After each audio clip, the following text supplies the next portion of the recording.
আজকে সকালের অবস্থা, কালকে সারা রাত থেকে স্নো পড়তেছে, ভালো তো হবেই।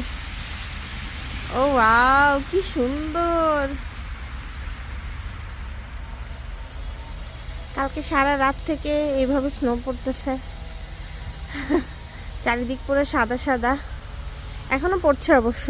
এই একটা ফ্লারিশ, ওয়াও, এত সুন্দর লাগে এই ফ্লারিশগুলা, একদম মনে হয় যেন আল্লাহ ছাঁচ কেটে ফেলছে স্নোগুলো, এতটা সুন্দর। সকাল সকাল উঠে কিছু করার নাই, স্নো পড়ুক আর যাই পড়ুক, অফিসে যাওয়া লাগবে। গাছগুলো অসম্ভব সুন্দর লাগছে আসলে। যাই যাই, দেরি হয়ে যাচ্ছে, বাই। এই গাছটা দেখো, চলো চলো।